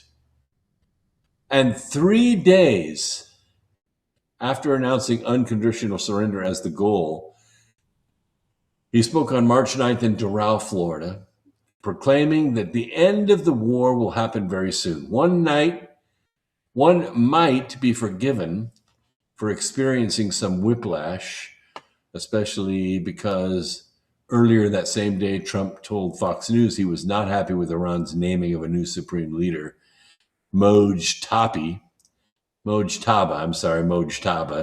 I think he's room temperature. The guy's had his leg removed. He's in a coma. I don't think he's alive. So they're just trying to hang on here. So the question you ask yourself, I ask myself as I'm driving around listening to, one news alert after another, what the hell's going on here? What actually is going on? Trump is a conservative nationalist, which means his general approach to foreign policy and his specific foreign policy excursions are guided by his view of how best to secure the American national interest. And I'll give you $50 if you can tell me what you think the American national interest is right now. Can you? Can you? I mean, I am America, and I'm having a hard time putting this into words, people. Pentagon press briefings featuring Hegseth and Raisin Kane have repeatedly emphasized empirical metrics for measuring success, such as the number of Iranian naval vessels that have been sunk, right? The Iranian Air Force planes that have been shot down, the Iranian ballistic missile silos and their launchers destroyed. Those are hardcore metrics. They make sense to me. They make sense to me. And one of the things I do when I go into a plant to find out where they're bleeding money or why they aren't able to get their product out the door is I look for metrics that make sense. What are you measuring? What are you measuring, if anything, that tells you how your company's doing? And most of the time, they're measuring the wrong thing. They're measuring the wrong piece of equipment. They're not processing things by one piece flow. They're doing it in big batches. The hell, they can't tell what's going on. They have so much obsolete inventory in their system, they don't even know which way's up. So I look for these things, these systems of measurement that tell me how am I doing. And Trump hasn't said it explicitly, but his goal, and therefore his definition of victory in this Operation Epic Fury, it's pretty clear, right? It's pretty clear to you and me. In Vietnam, it was like, you remember McNamara talking about how many enemy soldiers have been killed and how many they had to go, and that was his metric. It was wrong. It was wrong, and we ended up almost getting our ass kicked in more ways than one. But the neutralization of Iran is an active, ongoing threat to the United States and our interests. That's it. That's the goal. And if nothing else, at least that is how victory in the current campaign should be defined. I say, make it even more clear, no mullahs. Our goal is no mullahs at all. And the IRGC doesn't exist anymore. There is no Iranian army. The same thing that happened to Japan after the war. Japan had the most formidable Air Force, the most formidable Navy, the toughest, meanest, nastiest, most feared fighting force in the world, especially in the Pacific. And what was victory? Unconditional surrender. No Japanese planes, no Japanese ships, no Japanese uniform. That's what's going to happen to Iran. And it's going to survive as a nation. But we don't want to go in there and do what we did to Japan to make that happen. And we're powerful enough, we don't have to do that. So it raises one question for everybody. And I get it. I hear it on the pro pundits and the against pundits. They do have an exiled leader, all right? Pahlavi. Now, Pahlavi, I don't think is an effective leader. I think he has, by way of their history, a little bit of right, or should I say he deserves to have his shot at trying to pull the nation together, but I don't think he has it in him. So where does that most controversial of foreign policy goals fit into the puzzle, this regime change? How do you make it happen without splitting up the nation of Iran into a bunch of little Baltic nobodies? It is uncontested that wholesale regime change is the most desirable outcome, right? No mullahs. We want no mullahs. They go away. Whatever happened in 1979 is now undone. The pursuit of regime change as a goal unto itself is often now disparaged. They don't like you to talk about that. Coming in the aftermath of the failed neoconservative boondoggles early this century with Afghanistan and Iraq, and one bullshit story, Bush, Colin Powell after another. But foreign regimes that behave in a manner that redounds to the American national interest, and there are some foreign regimes that behave in a manner that is contrary to the American national interest, Cuba and El Salvador. Well, El Salvador's come quite a ways. I think Bukele has done a great job. But I don't think that the president of Mexico is doing a very good job at all. She's speaking out against America. She's speaking out against her own country. And she's a strong supporter of using migration as a weapon to seize back Southern California and Nevada and Arizona, part of Texas and New Mexico, as Mexican territory. Sorry, I'm just telling it like it is. You know, I know what La Raza stands for, the race, and I know that the president of Mexico, is fully invested in that. And one of the most powerful fighting sections that they have in that are the cartels. So they're not going to let go. But I don't know if we're going to go for regime change in Mexico, but I know that with the Shield of Americas, of which Kristi Noem is now the main liaison, I think it's possible to use military force to get rid of the cartels, even if we have to starve Mexico out. And it would literally starve them out, because Mexico is addicted to the cash. They're not just addicted to the drug dealing, they're addicted to the cash. And if you think they're just addicted to that cash, you're fooling yourself, because there's $60 billion, with a B, $60 billion a year in cash that flows into Mexico from Mexicans inside this country. It's called remittances. They send that money down to La Familia in Mexico because they're not making any money in Mexico. And what they do is they steal the money right out of our economy. You work hard for it, and you end up spending it at the store, and the store pays their labor. And the Mexicans take that money, put it in an envelope, and mail it to Mexico. And the issue is it's stolen right out of your economy. That dollar that was supposed to go round and around and around in your economy, from the gas station to the drugstore to the grocery store to the general contractor, it's gone. You might as well have taken $60 billion a year out in the middle of the street, doused it in lighter fluid, and lit it on fire, because it's gone. It's been stolen out of our economy. Our system thrives on the flow of money around and around Main Street before it's vacuumed out into the foreign banks, right? But they just steal it. They steal it. As soon as they get it in their hands, they put it in an envelope and they send it off to a foreign country. It ruins our towns and cities. It ruins them. It causes inflation in our economy because the money's gone. But here's the bad thing. It also causes inflation in Mexico, because those people in Mexico, La Familia in Mexico, they didn't earn that money. They didn't do a damn thing for that money. Nothing. The money just showed up one day like lottery winnings. And what did they do with it? They spent it in their local economy, just like they would have if they were living in LA.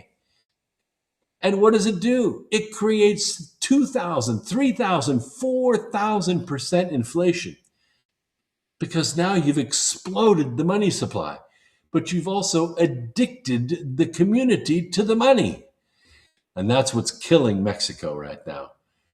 That's what's killing Mexico right now. That's why the president of Mexico is saying what she's saying about invading America and taking back the territory that they lost in 1848 in the treaty with Hidalgo, right? You got to be familiar with this history now, because it's, if you live in southern United States, it affects you. Because we fought a war. We won that war in 1848. We took the land from them. And now they're taking it back without firing a shot. They're taking it back because they've invaded with millions and millions and millions of their people. And now their people are sheriffs. And now their people are congressmen. And now their people are restaurant owners and general contractors and bankers. They're taking the country back. And all that money, they're sucking right out of your wallet and sending it straight to Mexico. That's a little bit of a sidetrack, but we're talking about behaviors of countries that are not supportive of America. And that's one of them. So there's one more point here. One does not take out a 37-year ruling despot like Ali Khamenei, as the American and Israeli militaries did in the opening minutes of Epic Fury, and not hope for full-scale regime change. That's your goal. That's what you're going after. You don't just change course in the middle. All the people of goodwill should be hoping for that outcome, including the Iranian people. They need to rise up like lions and throw the yoke of tyranny off their necks once and for all, delivering a long-sought victory for the American national interest in the process. But don't be fooled, and that's what makes the reason I brought this question up in the first place, is don't be fooled. Not everybody in Iran hates the mullahs, right? Just like not everybody in this country is going to be happy with the 250th anniversary of America. They're not going to be waving American flags. They're going to be waving Mexican flags. Why? Because they think Mexico is the greatest country in the world. Yeah, sure, they live here in this country. They make money here. They wouldn't move back for anything, nothing. They don't want to be sent back. They want here to become there. You understand what I'm saying? This is the New Mexico. What La Raza says is that we did not invade America. The border moved over us. That's what they say. Think about that. All of that raises one final question.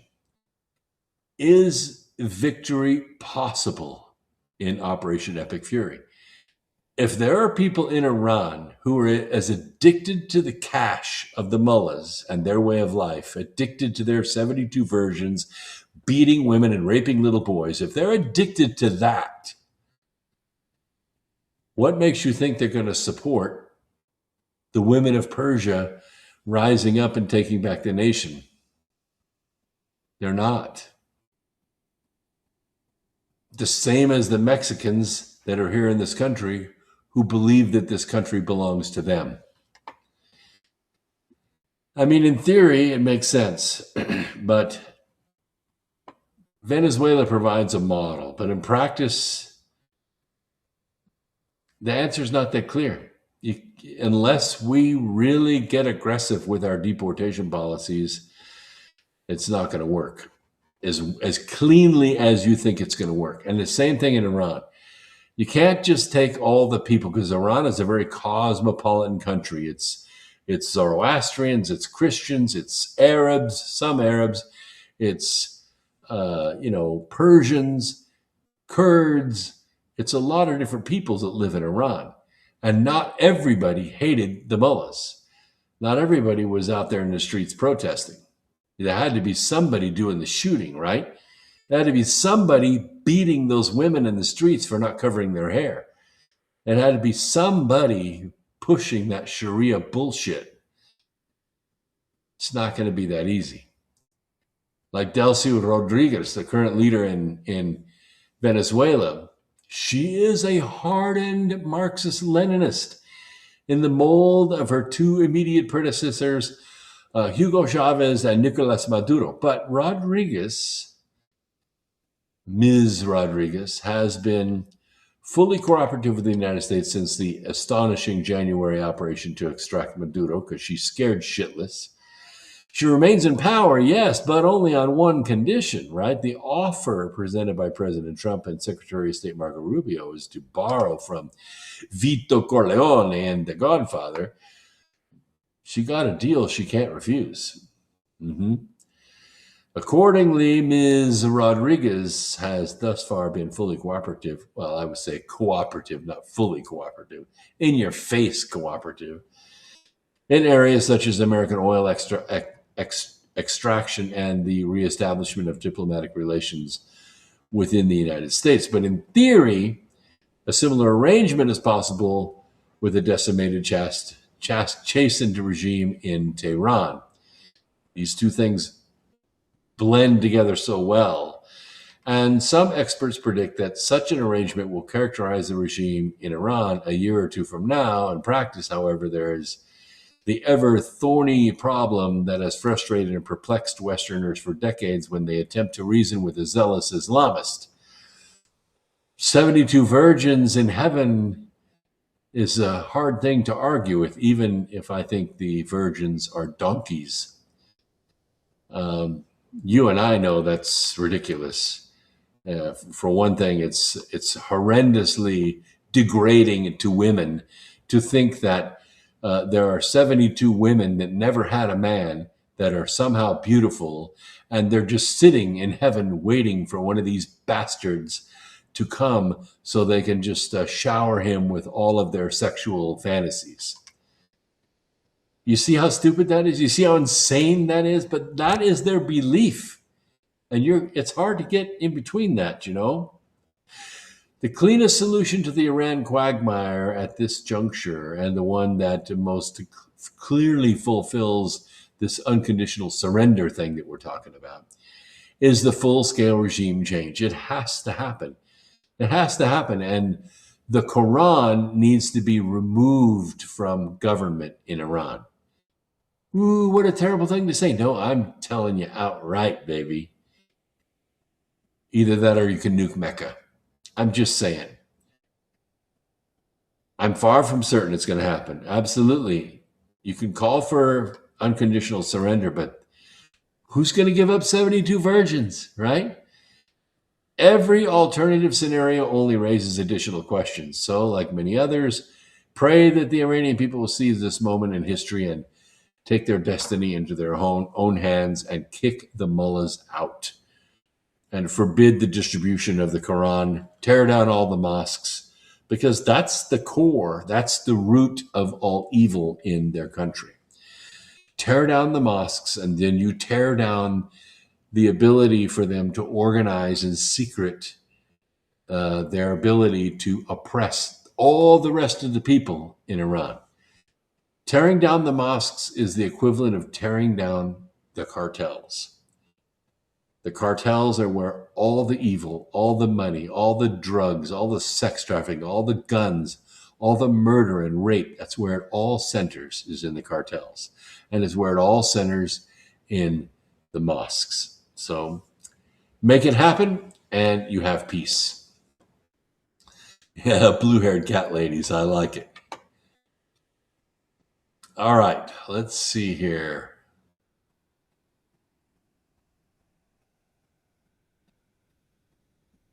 All right, let me check Foxhole really quick.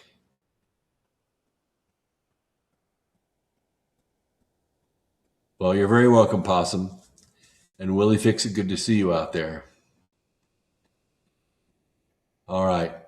I'll tell you what.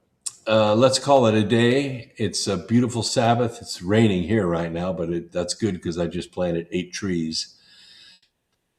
We'll be back on Wednesday at 8 o'clock. This is America Free Radio. I have been your host for the last 2 hours. I know it goes fast, doesn't it?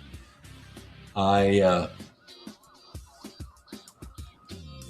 like this program and I like being here with you. So Go out and look for the good in others and help it to grow a little bit every day. And before long, we will save the planet. That's how it's done. Look for the good in people and help it to grow. We will see you on Wednesday night. Peace, Earth Explorers. Now go and do something grand.